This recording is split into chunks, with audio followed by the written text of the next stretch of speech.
We don't have a unity problem. We have a superiority problem, and it's destroying black people across the world. Because right now in 2026, we have one group calling the other group lost, and another calling the other group backwards, and another set of folks acting like they're the blueprint for everybody else. And in the Caribbean, some people will take a Chinese, a white or an Indian as more of them than another black person from a different island or country, but will question a black Haitian, a black Guyanese, a black African, or a black American like they're an outsider. And you know what that really is? It's not culture, it's not pride, it's colonial programming. Here's something most people don't even know. Caribbean enslavers didn't just keep enslaved Africans on the plantations. Some of them took enslaved Africans, especially domestic servants, skilled laborers, loyalists, and favorites, back to England, North America, and other colonial centers.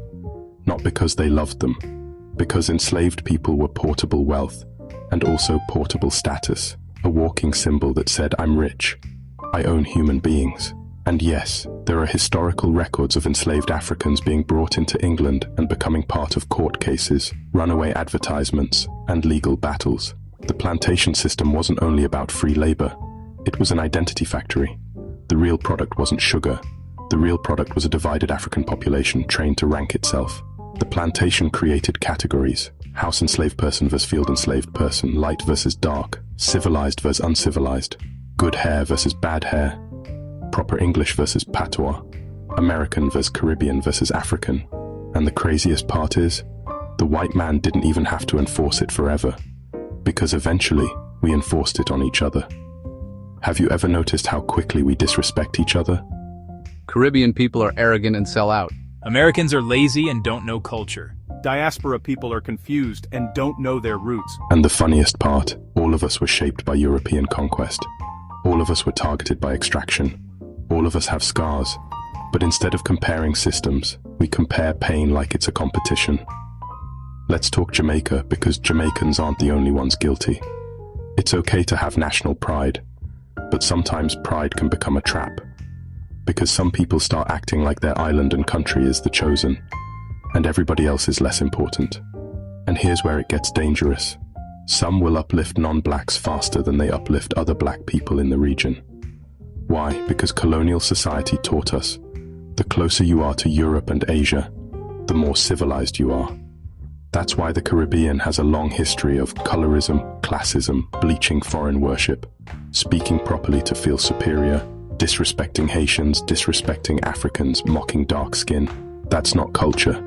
That's plantation ranking. Now look at the modern world. We have islands fighting each other when they should be building regional power. We have blacks fighting each other while corporations harvest profit. We have Africans fighting tribal and religious wars, while foreign nations control mines, ports, and policies. So, how can any of you feel superior while you're economically dependent? How can you feel better than another black person when neither of you control the banks, the shipping, the food supply, the media, or the trade routes?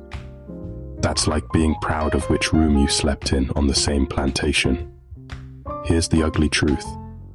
A lot of what we call nationalism is really self-hatred wearing a flag, because when you don't know who you are, you cling to something small to feel big. So you cling to your passport, your island, your accent, your city, your shade of skin, your last name, your proximity to whiteness, your proximity to money, your culture. And then you act like that makes you superior. But that's not strength, that's insecurity. And it was manufactured. The system doesn't fear your anger. They fear your organization. They don't fear your culture. They fear your economic cooperation. They don't fear your nationalism. They fear when nationalism turns into black internationalism. They fear when Africans, Afro-Caribbean, black Americans stop performing identity and start building power. Because that's how Haiti became a threat. That's how Marcus Garvey became a threat. That's how movements become dangerous, not because we fight, but because we coordinate. So how do we fix it?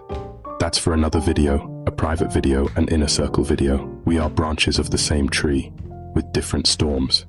But if you wake up, if you drop the superiority, if you stop the diaspora war, then we stop being divided tribes and become a global force.